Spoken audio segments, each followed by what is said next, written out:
Several months ago, I was ordering tile in one of the stores in Berkeley, and I saw a bottle on the table of my sales rep with a label on it. Better days ahead. My first thought was, what a great optimistic slogan. But is it?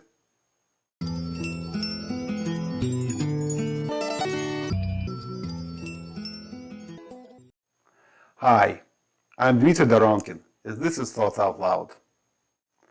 Our first reaction could often be wrong after looking closer at the problem or situation that appeared before us. Better days ahead. After I read that sticker, I looked at the bottle's owner.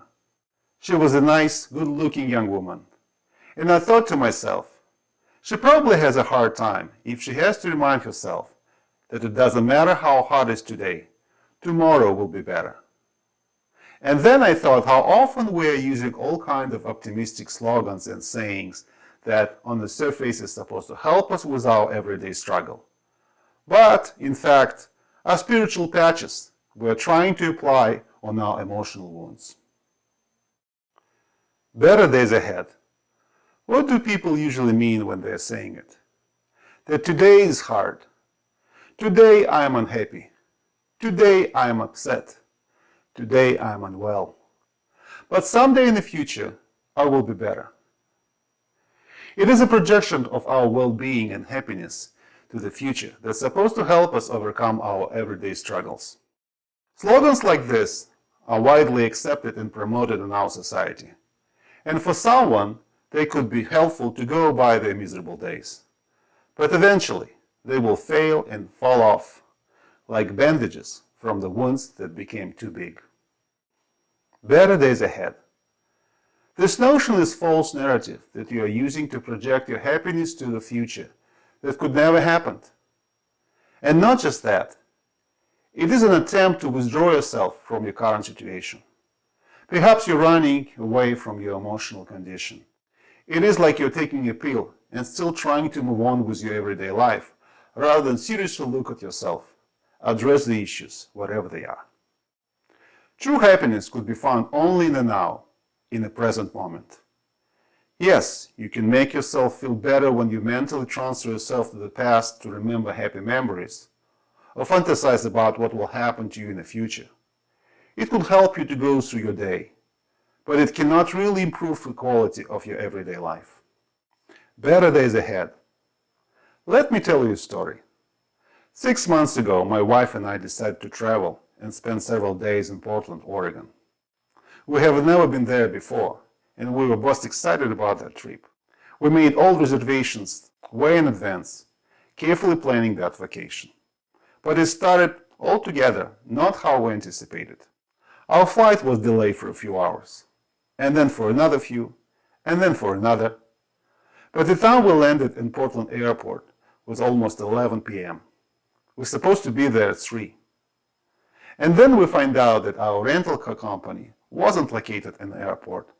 We had to take a shuttle, but the bus was nowhere to be found. 1 hour later, we finally got in our rental car, and by 1 a.m. we got ourselves into the hotel. After listening to our travel story, the night clerk was very accommodating and upgraded us to a better room. But when we got into the room, I heard the loud noise, and when I looked outside the window, I saw a music band performing across the street, and people were dancing and having a good time. I decided to return to the front desk and ask for another room. By 2 a.m. we finally fell asleep in a different quiet room. And I remember thinking about the day with awe and wonder. It is an excellent example of how our expectations may not match the reality we will experience. Every day we are facing constant uncertainty. We are making plans, we know how things should work, how people should act, how events should unfold in front of us. But very often, the reality does not match our expectations. We consistently have to deal with other people, with tasks we have to perform, with things that could go wrong. It is the reality we live in, and you cannot run away from it. So what can we do?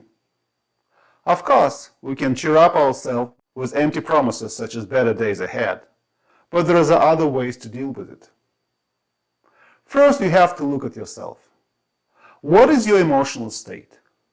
What are you radiating and projecting around you? Is it peace, happiness, tranquility, or anger, frustration, and worries? Believe it or not, our natural emotional condition is to be calm and happy. When I said happy, I do not mean that we have to smile and jump and down with joy all the time. No, happy is to being content. Every day we make choices. From time to time, we face something unexpected in our lives, sometimes even unpleasant, uncomfortable, or upsetting. And when you do, ask yourself a question. What are my choices? Do I choose to be upset or get angry, and rightly so? Or do I want to look at the situation a little bit differently? Step away from it, perhaps. Do not jump to conclusions right away. You can say, whoa, interesting how my universe unfolds in front of me now. Am I making the right choice here? What else is available for me? Is it the right path for me to take, or should I look for another one? Make a pause between the event and your emotional reaction to it. I know it is not easy. Here's a simple spiritual technique you can use that will help you along the way. It's called Ho'oponopono. It is a Hawaiian spiritual practice, and it goes like this. Focus on whatever difficult situations or negative feelings you have and say, I'm sorry. Please forgive me. I thank you. I love you. Not once, not twice, but several times. Say it out loud so you can hear your voice. I will explain how and why it works in one of my future videos, but for now, repeat it with me. I'm sorry, please forgive me. I thank you, I love you.